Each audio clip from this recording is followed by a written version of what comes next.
Welcome to Pickleball Journey. Today we are bringing you 3 quick tips on how to hit aggressive dinks. Let's get right into it.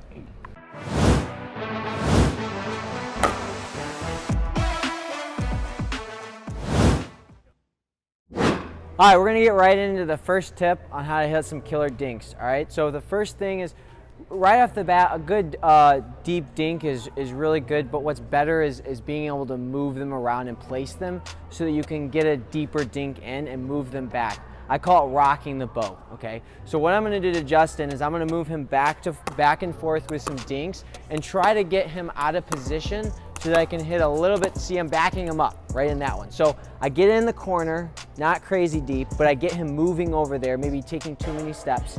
And then I hit a deeper one towards the middle so it backs him up. So I rock that boat back and forth until I feel like I have that opening. So I'm gonna keep rocking him. I don't feel good about him so far. I'm gonna keep rock. Okay, that one feels decent, but he hit a good dink, so I'm gonna reestablish. I'm gonna rock him again. Oh, that's a pretty good one. I'm gonna hit it deeper. So then it backs him up. So make sure that you're kind of feeling it out, because if he hits a really good dink from a defensive place, we gotta respect that and then go back to neutral again.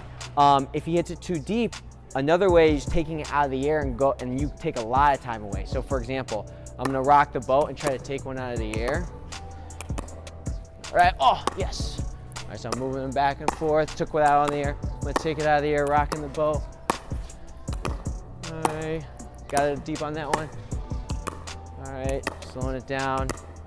Here we go. Oh, that's a pretty good one, out of the air, backing them up. Good, so see how I'm moving him side to side, trying to get him deep to cause him to hit one maybe a little too deep, and then I can be backing him. Oh. And you know, one thing I notice as I'm on the receiving end of this, it's difficult to take these out of the air on my side when I'm getting moved back and forth. Yeah. And so that allows him to hit it a little bit deeper over here, and I'm not taking that out of the air and being aggressive with that. Absolutely. And let's also notice that Justin is a very good mover. He's not taking too many steps. He's reestablishing himself well, and he's quick. If you get an opponent that's taking way too many steps to get in position, that's a great opportunity to hit a deep dink to the opposite side and cause a pop-up so you can just smash. Yeah. So that's the first tip. Justin will get into the next one. Yeah, so the second tip we're gonna wanna do is mix up our spins. But before we get into this a little bit further, be sure to subscribe and smash the like button. No, seriously, smash the like button. Yeah, we're still waiting. No more tips for you until you subscribe. All right, we'll get into this, but again, we're gonna mix up the spins, do some slice, come over it a little more. What this is gonna do is this is gonna prevent your opponent from getting in a groove with your shots here.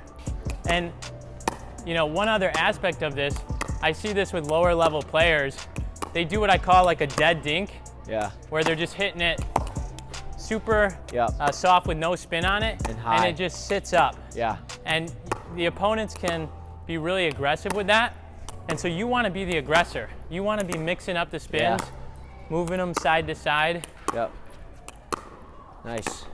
And what I've noticed with Justin is that he's not only just doing top spin side to side, he's inverting, doing a slice in the inversion way. And not only do you want to do that, right, you also want to change up top spin and then slice under spin, right? So you're changing the spin of the ball in all directions. And again, this is an advanced move. Like, we're not expecting beginners to come out and start hitting these very aggressive dinks this way. Right. So if you really established your dinks, then start trying to hit these different spins. Yeah. It's one way to improve how aggressive you are with your dinks here. Oh yeah. The third tip, and Justin and I will both talk about this, is when we go straight up, right? You see how I went to his midsection? Okay, we've talked about this before. Our opponent is supposed to be in a proper ready position, which will be to the backhand side, right? They're leaning more to that backhand side. So if we go to the body or to their non-dominant side, they're gonna have that backhand ready to just flick, right? It's just the paddle's right gonna be there. So the best spot to go is to their dominant shoulder, because they either get like kind of crammed up in there, or they got to go to the forehand and they generally pop it up. Yeah. So if I'm going for that aggressive to the body shot, kind of drive from a dink, I'm going right to his right shoulder because that's his dominant side. So I'll show this a couple times. So I'm gonna wait for that good opportunity, and I want to surprise him. So I'm not gonna be like right off the bat here. I'm gonna surprise him. Ooh, got him in. And a great time to do this, to be aggressive, goes back to tip number 2, where if I hit a dead dink, if he notices there's a dead dink, that's the time when he can attack. Yep. So I'm looking for the opportunity.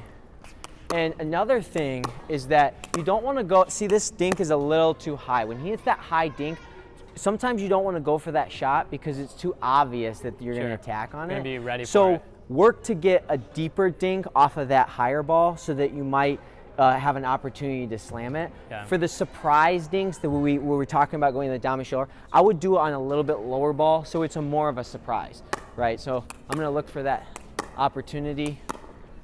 Yeah. I'm gonna wait, I'm gonna see. Nice, he was waiting there on that forehand, but I still caught him by surprise. Yeah.